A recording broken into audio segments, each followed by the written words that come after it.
I stood frozen in the kitchen doorway, clutching the warm coffee mug that now felt ice cold in my hands. There he was, my husband, Ethan, sitting across from a woman I didn't recognize. She had her hand on his, her long nails grazing the skin I used to kiss goodnight. Her laugh, high-pitched and flirtatious, bounced off the kitchen tiles like it belonged here.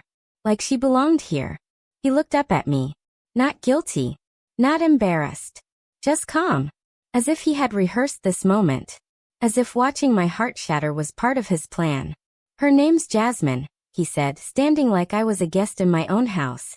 And I think it's time we talked about separating. That was it. 2 abortions. 2 C-sections.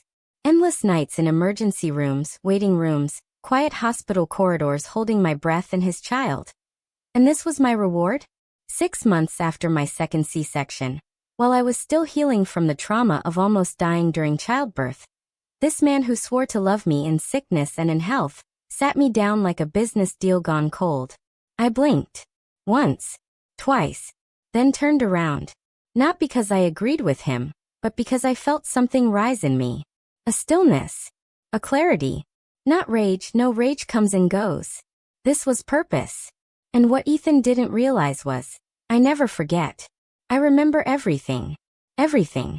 From the way he used to text me, I miss you already after we'd spent an entire weekend together, to how he silently wept the night we lost our first baby. I remembered the years I stood by him when he was jobless, carless, hopeless. I remembered loving him when there was nothing lovable left to hold on to. And now he was giving my place, my chair, my husband's hand to someone else? No. Not like this. Let me tell you my story. My name is Naomi Carter. I was raised in Virginia Beach by a hardworking single mother, who taught me never to give my body or soul to a man, unless I was willing to fight to keep my peace afterward. I guess I failed that one lesson. I met Ethan in my sophomore year of college at James Madison University. He was charming, ambitious, and wildly persuasive. He made me feel like I was the only woman who ever mattered. We got married the summer after graduation. I gave him my heart. Then I gave him my body. And then I gave him our babies. The first pregnancy ended in a miscarriage at 12 weeks. I was devastated. Ethan cried with me. Told me he felt like a failure as a man. We grieved together and grew stronger. Or so I thought. The second pregnancy was planned. We were excited. I was careful. But when we found out the baby had a rare genetic disorder, we made the heartbreaking decision to terminate. I went through the procedure with his hand in mine, whispering that I was brave and beautiful, that we'd try again. And we did. 2 more pregnancies, both ending in C-sections. Both complicated. Both nearly taking my life. Especially the last one. I was in the ICU for 2 nights after delivering our son, Caleb.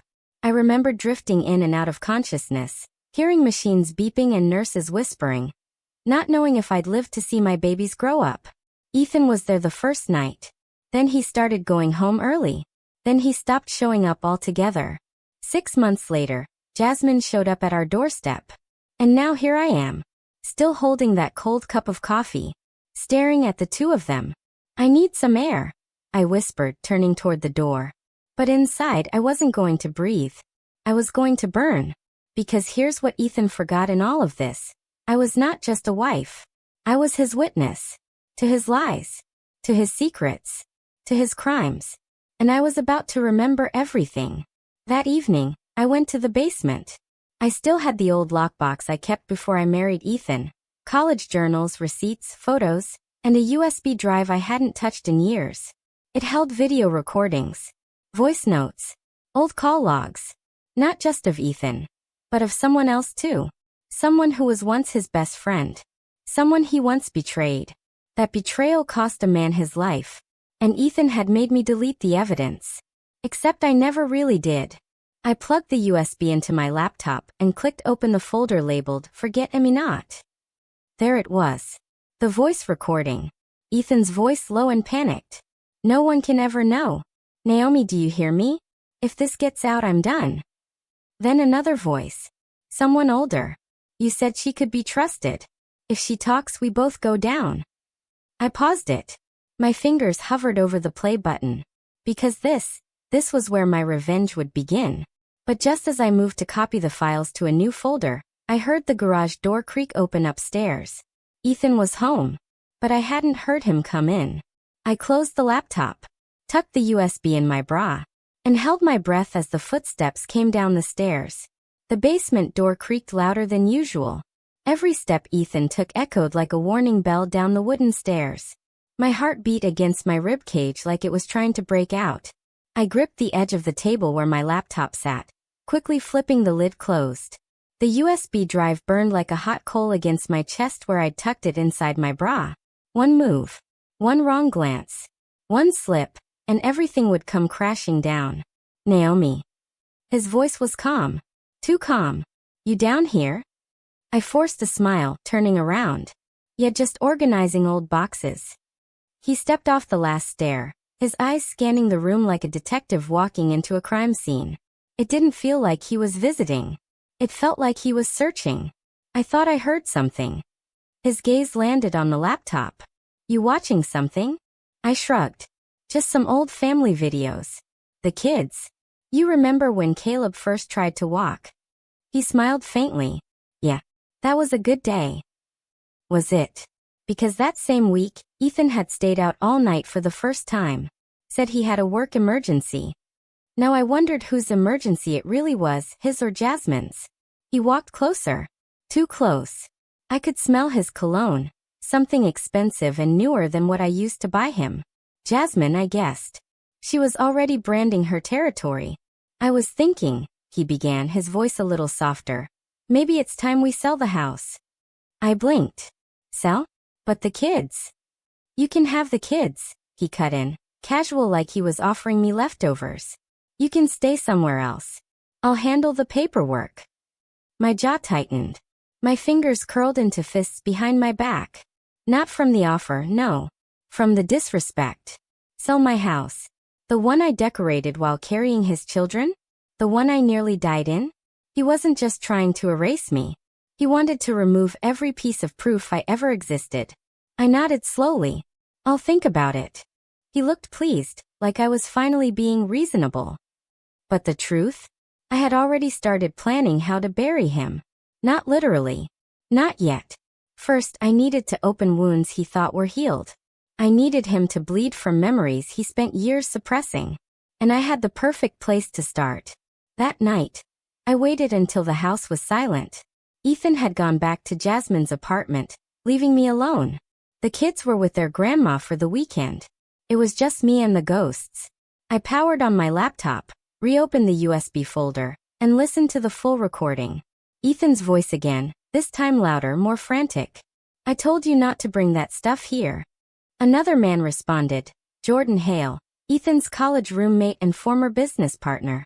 If this goes sideways, it's on you. That girl Naomi, she knows too much. That stuff was money.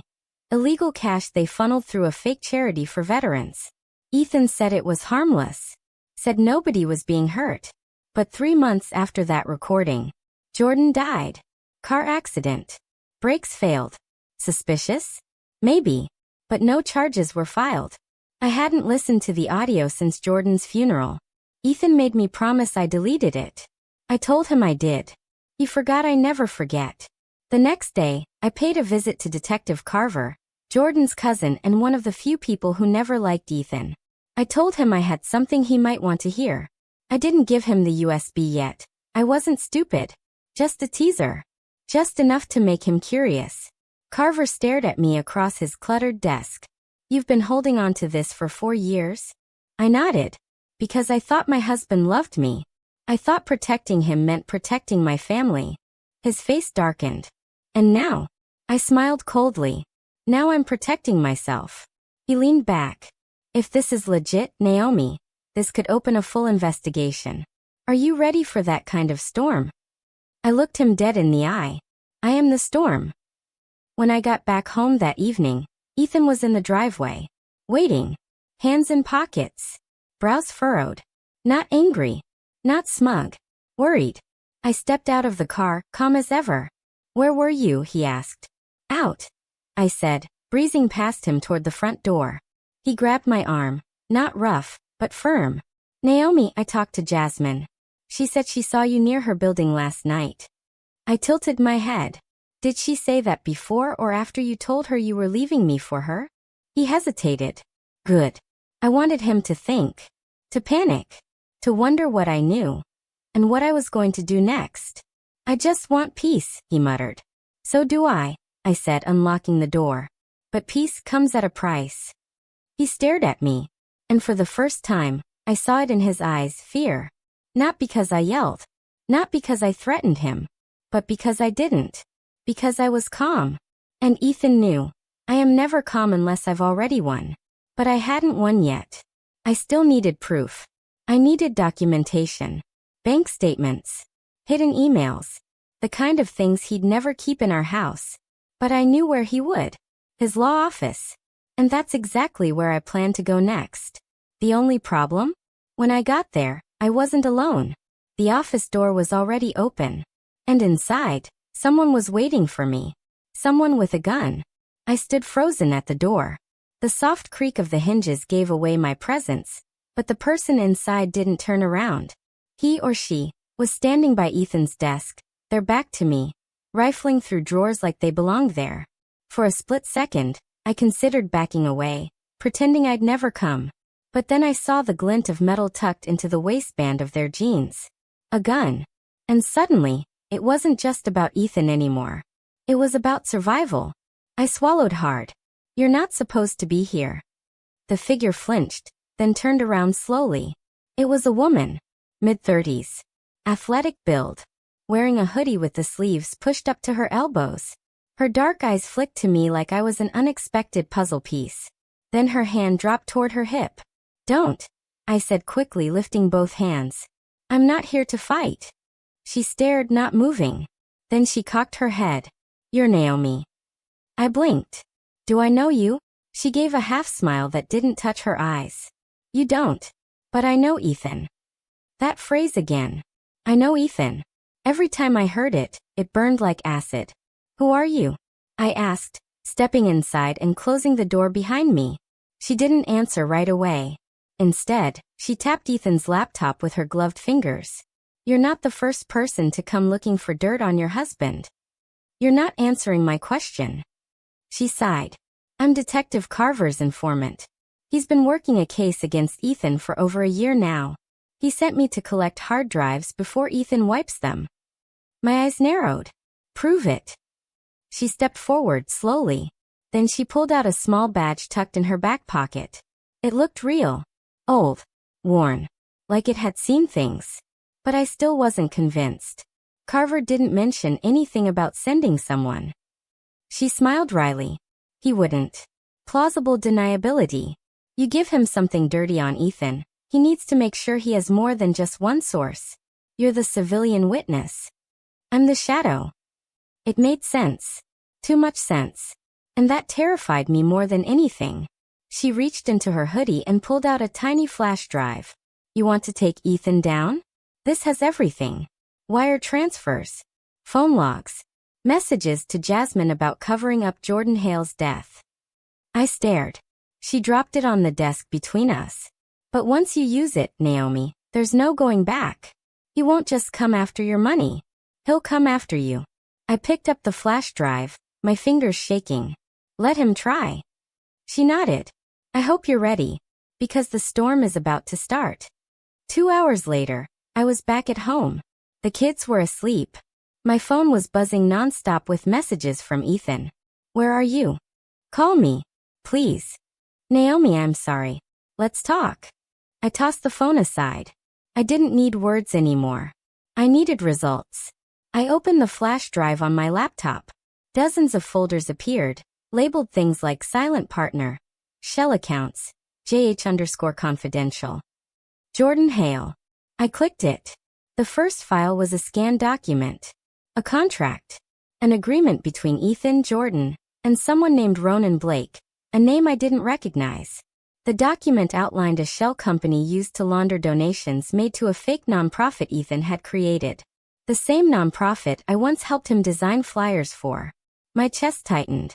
I helped him commit a crime, and I didn't even know it. But then, I saw something else. Attached to the document was an audio file labeled Voice Memo, 1 a.m. I pressed play. Jordan's voice crackled through the speakers. Ethan thinks I'm going to roll over and let him run me out of the company.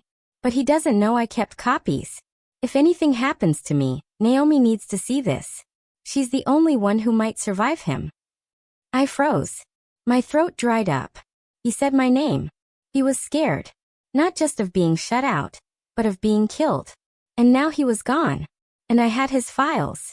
Suddenly, I understood why the woman, Detective Carver's informant, had been so nervous. Why she'd handed me the flash drive like it was a live grenade. This wasn't just about betrayal anymore. This was criminal. And if Ethan found out I had it, I'd be next. I couldn't sleep.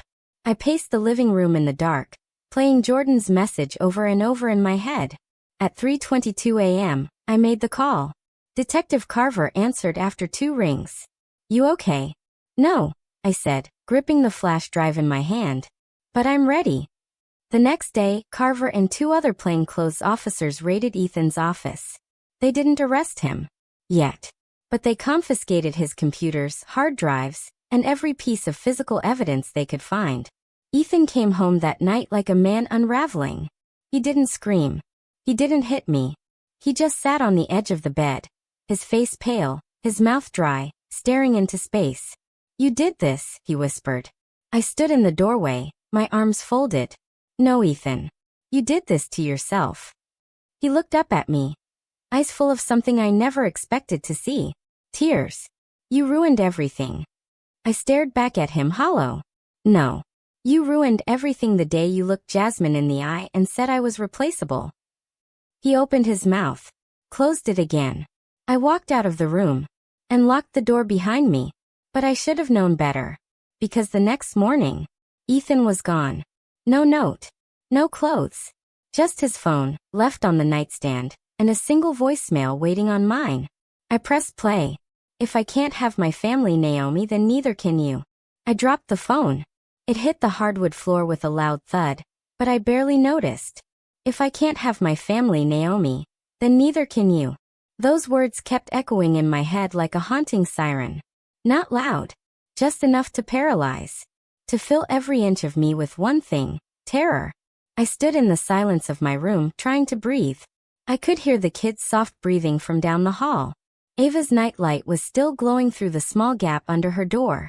They were still asleep. For now. But he was out there. And he was coming for us. I grabbed my phone again and called Detective Carver. It rang once. Twice. Then, "Carver," he answered, his voice groggy but alert. "He's gone," I whispered. "He left in the middle of the night. He left me a voicemail. I think he's going to hurt us." There was a pause. Then Carver said, "I'm sending a squad car. Don't open the door for anyone but uniformed officers. And Naomi, don't leave the house." I nodded, even though he couldn't see me. When the call ended, I sat on the edge of the couch, watching the door like it might explode open at any second. Every sound outside made me flinch. The wind. A dog bark. A car door slamming 3 houses down. Each one made my heart jump to my throat. I stayed there until the sky began to lighten, and the cruiser pulled up outside. The officers were kind but firm. They walked through the house, checked every lock, installed a temporary security camera at the front door. But still, I couldn't rest. Because I knew Ethan. And I knew this wasn't just a tantrum or a threat. It was a promise. 2 days passed. Ethan didn't call, didn't text, didn't show up at his office. Even his lawyer couldn't reach him. Carver had officers watching every airport and bus station. Nothing.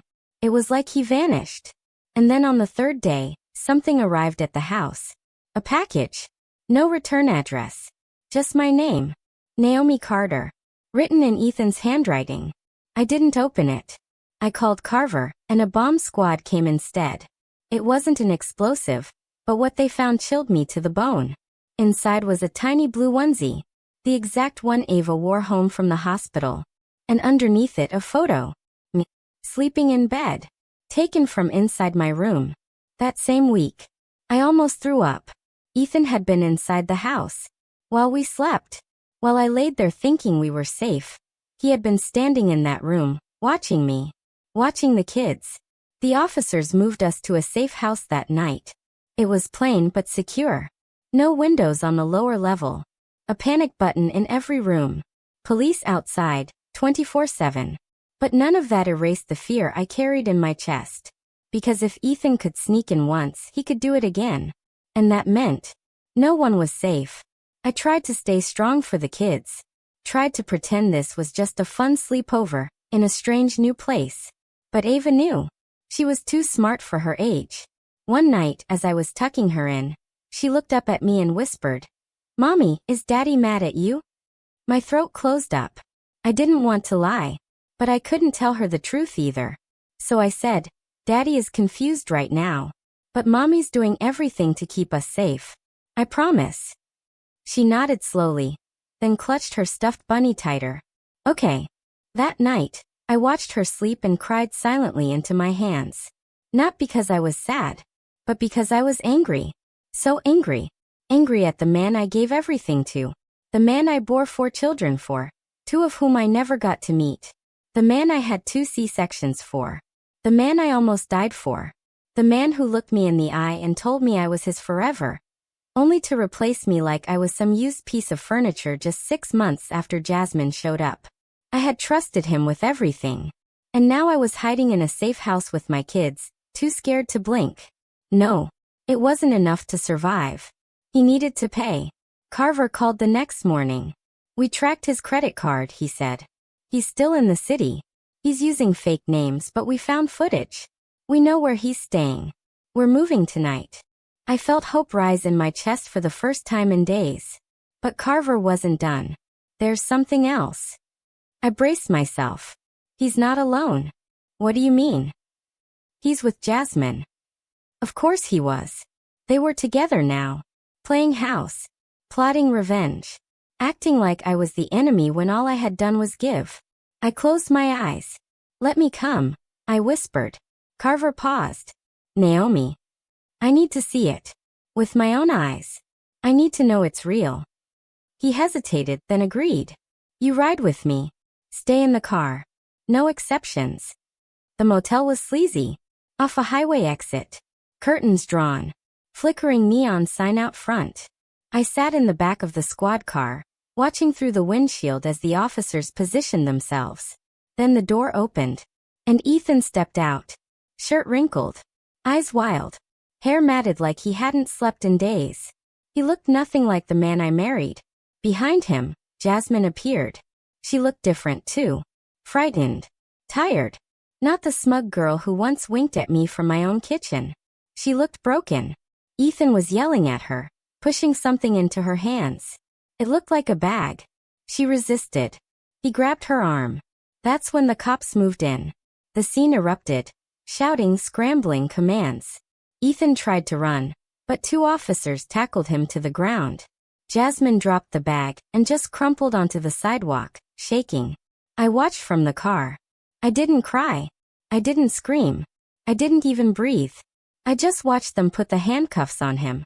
The same hands that once cradled my stomach when I was pregnant. The same hands that wiped my tears after my miscarriages. The same hands that later signed the betrayal that nearly destroyed me. And now they were in cuffs. But just as I was about to look away, Ethan turned toward the police car. He found me. And he smiled. A slow, dangerous, knowing smile. Like he knew something I didn't. Like this wasn't over. And in that moment, I realized something horrifying. It wasn't. The night Ethan was arrested, I thought I could finally sleep. I thought the monster was behind bars and I could start to breathe again. Slowly, carefully, like someone learning how to exist after nearly drowning. But peace didn't come. Because 2 days later, I received a phone call that shattered every ounce of calm I was beginning to rebuild. It was Detective Carver again. "Naomi," he said, his voice low. "We need you to come down to the station." "Is it about Ethan?" I asked. There was a pause. "It's about something he gave us." At the precinct, Carver slid a folder across the table to me. Inside were a series of letters. Handwritten. All in Ethan's signature blocky style. "His confession?" I asked, not really wanting to touch them. Not quite, Carver said. He claims it's a backup plan. I frowned. Backup plan. Carver's eyes darkened. Ethan made arrangements in the event he was arrested. These were sent to various people. Friends. Family. His lawyer. But one in particular was sent to the media. What? Carver pulled out another piece of paper. It was a printed article from a gossip blog. The headline read, "Ex-wife from hell? Naomi Carter accused of faking pregnancies, lying about miscarriages, and manipulating husband for years." My hands shook as I scanned the page. It was a sickening mix of lies and half-truths. It painted me as unstable, obsessive, dangerous, a manipulator who faked trauma to control Ethan. The article included anonymous testimonies, one from an old neighbor, one from a fake college friend, and even one from Jasmine, who claimed I had threatened her life. No, no, no, I whispered, my heart pounding in my ears. This is insane. None of this is true. I know, Carver said calmly. But that's not the problem. Then what is? Carver flipped to the final page. There, printed in bold, was a single sentence. Ask Naomi Carter about what really happened to baby Micah. I blinked. What is this? I whispered. Micah? Carver asked gently. We checked your medical records. You had 2 abortions and 2 C-sections. We found Ava and Noah's files. But there's no record of a Micah. I swallowed hard. My vision blurred. My lips trembled. I never told anyone about Micah. Carver leaned forward. Naomi. Who is Micah? And just like that, I was back in that hospital room. The cold. The smell of bleach. The monitor flatlining. The silence. The silence where my baby should have cried. Micah was my first. The baby Ethan didn't want anyone to know about. The baby we lost at 6 months due to a complication after one of Ethan's violent outbursts during an argument. He never hit me, but that night, he'd thrown a chair across the room, smashed a mirror, and shoved me out of the way so hard I hit the wall and blacked out. When I woke up in the hospital, Micah was gone. And Ethan begged me, not to tell anyone. He said it would destroy his reputation. And like a fool, I kept the secret. I buried my son twice. Once in the hospital, and again in silence. I didn't fake anything, I said, tears spilling freely now. Micah was real. He just didn't want the world to know what he did. Carver nodded. We believe you. But now the world thinks otherwise. And we need to get ahead of it. The media storm hit like a hurricane. In 24 hours, my name was trending. Not as the victim, but as the villain. They played the headlines on every morning show. Was Naomi Carter a master manipulator? Ethan Carter's ex-wife caught in web of lies? New details emerge in the mysterious life of Naomi Carter. Jasmine went on a podcast and cried crocodile tears about how she feared for her life and never knew the truth about me. It was disgusting. And it worked. People started sending me hate mail. My job put me on compassionate leave. Ava's school asked me to keep her home for a few weeks to let things cool off. They were erasing me, just like Ethan wanted. Even from behind bars, he was still pulling strings, still punishing me. And I knew, this wasn't just revenge. This was war. One night, after putting the kids to bed, I sat on the porch of the safe house and stared into the dark. I thought about everything I had lost. My reputation. My privacy. My career. My name. And most of all, Micah. I whispered his name into the wind, for the first time in years. I'm sorry I let him erase you, I said. But I won't anymore. Because if Ethan wanted to drag me into the mud, I'd drown him in it. I wasn't going to play nice anymore. I wasn't going to protect his secrets. I was going to expose them. All of them. The next day, I made the first move. I hired the best attorney in the state. A woman named Rachel Price, known for taking down men exactly like Ethan. She didn't blink when I told her the whole story. She just said, "We're going to court. And we're not just going to clear your name. We're going to ruin his." I nodded. But then Rachel leaned forward and said something I wasn't prepared for. There's something else I found in his financial records. A hidden account. Offshore. I frowned. So, she slid a paper across the table. It showed a wire transfer to Jasmine for $250,000. The date, Rachel said, was the same week you filed for separation. My stomach turned. That's when I realized Jasmine hadn't just shown up by accident. She was paid to seduce Ethan, paid to destroy my marriage, paid to take everything from me. This wasn't just betrayal. It was a setup. And I'd just uncovered it. But before I could say a word, Rachel's phone buzzed. She answered it, and her face drained of color. Then she looked at me and said, "Naomi, Ethan just escaped custody." The words didn't register at first. Ethan just escaped custody. I stared at Rachel, waiting for her to laugh, waiting for the punchline. But her face was pale, her knuckles white from how tightly she gripped the phone. This has to be a mistake," I whispered, shaking my head. He was denied bail. He was in a maximum security facility. How does someone like him just escape? Rachel ended the call. "It's real, Naomi. The prison just went into lockdown. He had help from the outside." My throat tightened. I looked at the time. 2:47 p.m. Ava and Noah were in the other room, watching cartoons, blissfully unaware that their father, the man who tried to ruin me, was now free, and hunting season had begun. By 5 p.m., the entire city was on alert. News helicopters circled overhead. Emergency alerts pinged phones and TVs. Escaped inmate, Ethan Carter. Considered dangerous. Contact authorities if seen. But I knew better than to wait for law enforcement to protect me. Because Ethan wasn't just dangerous, he was brilliant. Calculated. The kind of man who could fool a courtroom with tears and break a woman down with a smile. He would come for me. Not with guns or violence, but with ruin. He had already tried to destroy my image. Now he'd go after what mattered most. My children. I turned to Rachel. "I want Ava and Noah somewhere safe. Somewhere he can't touch them." She nodded. "I've already arranged a security detail. They'll be escorted to a secondary safe house. You're not going to lose them, Naomi. I promise." But deep inside, I wasn't sure. Because Ethan didn't just plan ahead. He planned years ahead. That night, I went back through every piece of paper Rachel had given me. The offshore accounts. The timeline. The transfer to Jasmine. The letters he'd planted. I was looking for something. Anything. And then I found it. A memo. Handwritten. From Jasmine's lawyer. It was part of their settlement agreement from a year ago. Long before she and Ethan met. It included a clause. Client is to receive payment in full upon confirmation of successful marital disruption and public character defamation of Naomi Carter. I read that line 10 times. Jasmine was never just a mistress. She was a hired weapon. A paid saboteur. Ethan had written the playbook before he even left our marriage. He didn't stumble into an affair. He hired a hitwoman to destroy my life. Slowly, completely. And I knew then that this wasn't about love or resentment. It was about control. If he couldn't own me, he'd make sure no one else ever could.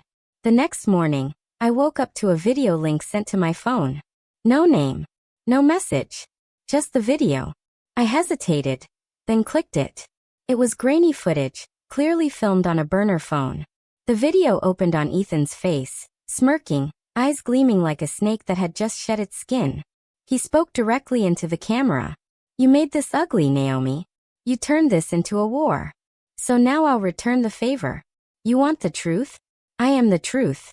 And truth always finds its way back home." He smiled again. Then the camera panned. It showed a shot of a school building. Ava's school. The timestamp? That morning. 15 minutes earlier. I screamed. Fumbled for the phone. Called Rachel. Then the police. Then the school. By the time authorities arrived, the campus was in full lockdown. Ava was safe. He hadn't gotten to her. But the message was loud and clear. He could have. He still had eyes. He still had reach. And I was still playing catch-up. 2 days later, the FBI stepped in. They took over the case, swept through Ethan's old connections, raided Jasmine's apartment, froze his accounts. And finally a break. They found a private property in Colorado under a shell company owned by Ethan's old business associate. It was secluded, remote, and someone had been there recently. When they entered the cabin, he was gone, but he'd left something behind. A wall, covered in photos. Of me, Ava, Noah, my mother, Rachel, all of us, pinned to the wall like prey. Red string connected different photos. Newspaper clippings, court transcripts, even photos of the jury members from his case. But there was one photo that chilled me most. It wasn't a photo of my children. It was a photo of my wedding day. Me in the dress I chose, smiling like a fool. And scrawled across it in red ink were 4 words. You never win alone. That night, I stood in the hallway of the safe house, watching Ava sleep. I couldn't stop the tears. How had we ended up here?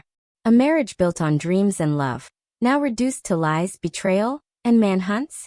Micah, my lost son, my unborn babies, my broken heart. And now, my children were targets in a game I never signed up to play. I didn't want revenge anymore. I wanted justice. I wanted it in court, in the public eye, in front of every person who had ever doubted my voice. But first, I needed to catch him. And I knew exactly how to do it. Because Ethan wasn't running from me. He was circling me, waiting for the perfect time to strike again. But this time, I'd be waiting for him. Because I still had one card left to play. And Ethan didn't know. I was about to use his own game against him. I didn't sleep that night. Not because of fear. No, I was far past that. What kept me awake was resolve. For the first time in months, I felt like I had control in my hands again. And I wasn't going to waste it. Ethan had played a long game. But he forgot something critical. He taught me how to play it too. He trained me in business, strategy, negotiation, risk. He used to brag, Naomi, if we ever split, you'd still win because you learned from me. He was right. And now he was about to find out how well. By morning, I was sitting across from Agent Carter, the FBI lead on Ethan's case. A tall, clean-cut woman with steel eyes and zero tolerance for drama. She looked at me over her glasses. You want to bait a federal fugitive? Using yourself as the trap. I nodded. It's the only way he'll come out of hiding. You've seen the cabin wall. He's not just running, he's obsessing. He's circling. He wants me afraid, unstable. He wants to destroy me in a way the law can't stop. Carter leaned back, considering. You're asking me to use you as public bait. No, I replied. I'm asking you to use the illusion of vulnerability to expose a predator. A long silence. Then she smiled slightly. Okay, Naomi, let's draw him out. The plan was risky, but it had to look real. I would give a public interview, just one. A sit-down on national television. The first since the divorce and court battle. I would look emotionally open, like I was trying to move on. I would speak of healing, of new beginnings, of the truth I had finally accepted. Ethan would see it, and he wouldn't be able to stand it, because a woman rising from his destruction was the one thing his ego couldn't tolerate. The studio was secured, every exit monitored, surveillance embedded in every inch of the room. We aired it live. I sat across from the host, soft makeup, minimal jewelry, a clean-cut dress. I looked like every woman who had been broken, and then decided to stand again. And when the interviewer leaned in and asked, if Ethan were watching right now, what would you say to him? I smiled gently and looked directly at the camera. I forgive you, I said softly, because your power over me is gone. It wasn't a message. It was a trigger. Within 4 hours, we received our first hit. An online post hidden in the comments section of a small local blog. It read, "Forgiveness is for saints. You're not one." It was posted from a VPN. But the language? That was Ethan. It was the same sentence he used to mock me when I tried to talk about our miscarriages. Agent Carter confirmed it. That's him. And he's close. But we needed more. So I gave it to him. 3 days later, I posted a photo on Instagram. A simple one, me and the kids in the backyard blowing bubbles. A sunny day, captioned, "One day at a time, yellow heart, #healing, #new beginnings, #finally home." Within hours, another message hit my inbox. This time it was an email. No subject. Just a video attachment. I clicked. It was a drone recording. Filmed from above our backyard. It showed Ava, Noah, me, just 30 feet away. I dropped the phone. Ethan was watching us. In real time. That night, we changed locations again. The new safe house was outside town. Secluded, armed, underground surveillance built into every inch. And that was exactly what we wanted. Because now, it was time to bait the final move. We leaked a fake story. Naomi Carter to hold charity gala for women's shelters. First public appearance since court case. Location? A historic hotel downtown. Time? Friday 7 p.m. Attendees? Dozens of influencers, survivors, donors. All fake. In reality, that ballroom was filled with agents. Every face trained. Every angle covered. Every door rigged. I wore a deep emerald gown. Hair swept to the side. I looked like the woman Ethan once married. That wasn't an accident. I stood on the stage, lights low, and waited. 8:12 p.m. Nothing. 8:27 p.m. Still nothing. 8:43 p.m. A comm in Agent Carter's ear crackled. Security breach at Northwest stairwell. Every heartbeat felt like thunder in my chest. They let him in. He was moving through the corridors like he'd planned it for weeks. Because he had. He wasn't rushing. He wasn't sloppy. He knew this hotel. It was the same one we stayed in on our second honeymoon. And now, he was returning to finish what he started. 8:56 p.m. I heard the door open behind me. Slowly. Cautiously. And then the voice. Low. Calm. Icy. I wondered how long you'd wait before crawling back to the stage. I didn't move. Just listened to the footsteps as he walked closer. And here I thought forgiveness meant forgetting, he said with a smirk in his tone. But here you are. Spotlight and all. I turned around slowly. He was exactly how I remembered. And completely different. Older. Thinner. Eyes sunken. But the arrogance? Still loud. I'm not here to forget, I said. I'm here to end this. He chuckled. Naomi. Sweetheart. You never had the power to end me. Behind him, the signal lit green. The team was in place. I took one step forward. You're right, I said quietly. I didn't have the power. Pause. Until you gave it to me. Then. Lights. Shouts. Boots on the floor. He turned too late. Red dots bloomed across his chest. Ethan Carter. On the ground. Hands where we can see them. He froze. For a moment I thought he'd run. Or worse. But then he dropped to his knees. Hands raised. Defeated. Caught. Finally. As they dragged him past me, cuffed and shouting about betrayal and lies and you'll never win. I whispered one final thing. Not for him. But for me. Watch me. The courtroom was colder than I remembered. Not in temperature, but in silence. When Ethan was arrested at the gala, the news exploded across every media outlet in the country. Ex-hedge fund executive captured after year on the run. Divorce, deceit, and a drone. Naomi Carter's fight back. Justice for Naomi. But headlines don't heal scars. And trials don't end in one day. This was federal court. Ethan was being charged with fraud, identity theft, unlawful surveillance, cyberstalking, and violating a restraining order, among other things. But true to form, he fought every count like a man who believed the world still owed him something. His lawyers came in like pit bulls, high-priced, high-powered, full of venom. And their entire strategy? Make me look crazy. I was unstable. I had faked fear to get sympathy. I used the justice system to manipulate custody and attention. They even tried to paint my trauma as a marketing tool. Naomi Carter, America's sad princess. I didn't break. Not when they showed the drone footage in court.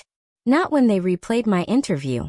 Not when they dissected my therapy notes to imply I was hysterical. But when they brought up my abortions.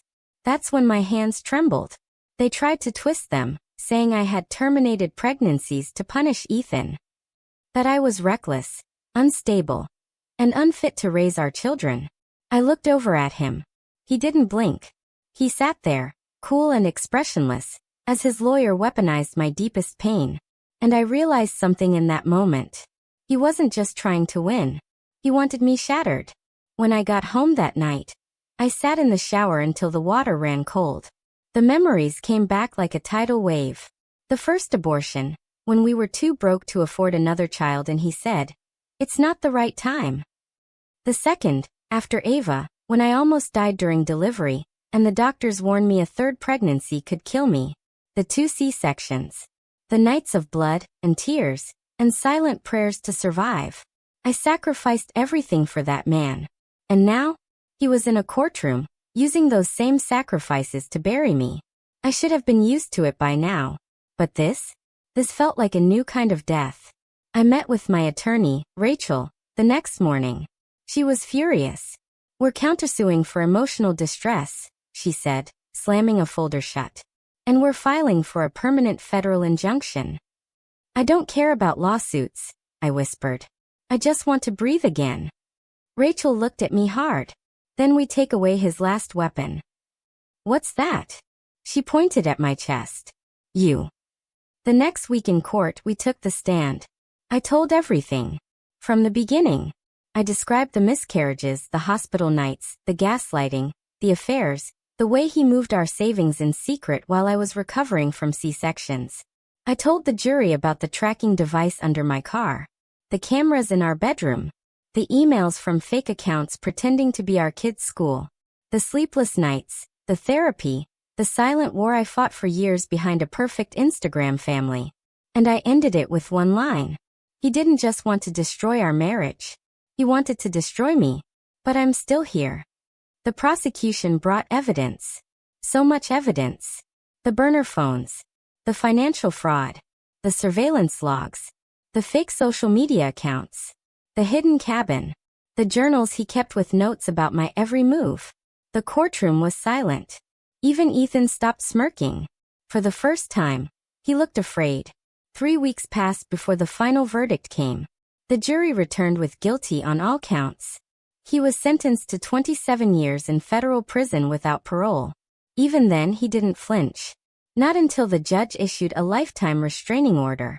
You are never to contact, approach, surveil, or communicate with Naomi Carter or her children, directly or indirectly, ever again.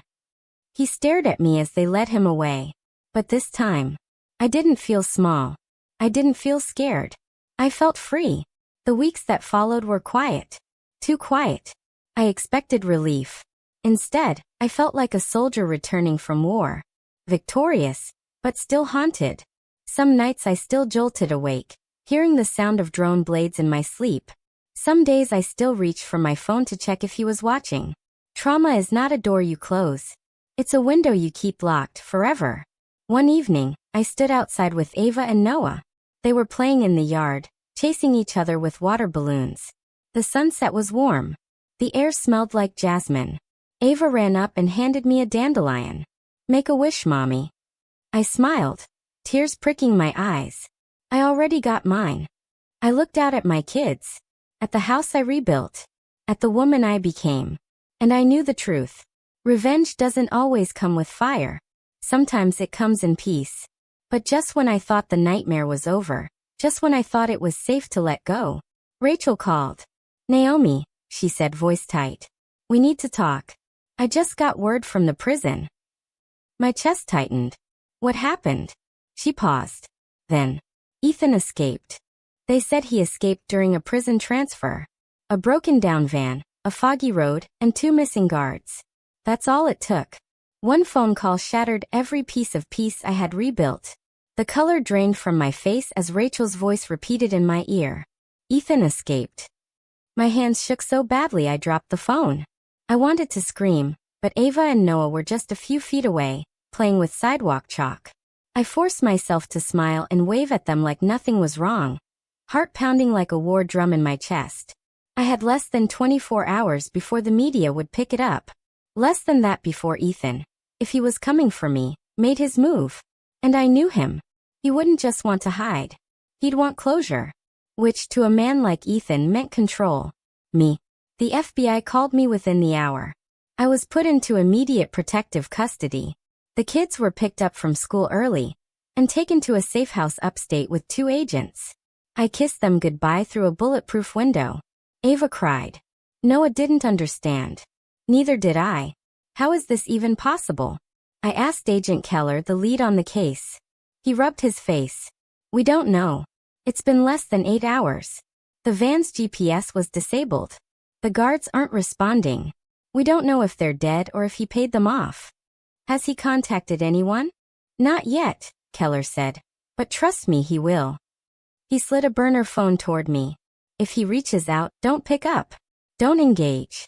Call me immediately. But I already knew something they didn't. Ethan wouldn't call. He'd show up. He needed to see my face to feed whatever sick hunger still lived in him. And I needed to be ready. 3 nights passed. No calls. No movement. No sightings. I barely slept. Even in protective custody, I kept every window shut, every closet checked, every door locked twice. The silence was worse than noise. And then, on the 4th night, I woke up to a sound. Not loud. Just a knock. Soft. Careful. Like a lover returning home. I grabbed the phone, ready to call Agent Keller, but I paused. I crept toward the peephole. Nothing. I checked the monitors. Nothing. Then I saw it. Just a shadow, moving between the trees. I closed the phone and whispered to myself, not this time. I didn't run. Instead, I went into the back closet, opened the safe, and pulled out the envelope Rachel gave me months ago. Inside, an emergency warrant, signed and sealed. And a gun. A small Glock 43. I'd taken classes. I'd practiced. I hated it. But I had promised myself, if he ever came back, I wouldn't freeze. 2 hours passed. I didn't sleep. Didn't blink. But he didn't come. Until the 5th night. The power went out. The cameras cut to black. And I heard footsteps on the porch. Slow. Heavy. Deliberate. I hid behind the door with my heart in my throat. Then a whisper through the door. Naomi. My name. Soft. Familiar. The same way he used to say it when we danced in the kitchen. I just want to talk, Ethan said. I gripped the gun tighter. I loved you, you know, he continued. Even when I hurt you. Even when you ruined me. No reply. He chuckled softly. I read every article. Every comment. You think you won. You think people see you as the victim. He tapped the door gently, almost affectionately. But they don't know you like I do. You're a liar, Naomi. A performer. I took a step closer. He didn't know I had the gun. He didn't know the FBI had silent sensors around the house that sent an alert the moment he crossed the line. He didn't know a sniper was positioned across the street. I whispered through the door, calm and cold. You were right about one thing, Ethan. Silence. I raised the gun. I am a performer. Then. And this is my final act. I moved away right as the FBI stormed in. They tackled him in one blow, zip-tied, shouting rights, dragging him into the floodlights like a hunted animal. This time he didn't smile. He screamed. Wild. Caged. Furious. I made you. You're nothing without me. I stepped out, stood tall. The floodlight lit up his face. Bloodied. Sweating. Wild-eyed. I stared at him, heart pounding, but steady. No, I said softly. You almost unmade me. They took him away. Forever this time. No bail. No loopholes. Maximum security. It's been a year now. I live in another city. The kids are growing, strong and sweet. We have peace. We have laughter again. I speak at shelters now. About survival. About trusting your gut. About never mistaking obsession for love. And sometimes when no one's around, I take out the dandelion Ava once gave me and smile. Because I survived. And because he forgot one thing about me. I never forget. And I never lose.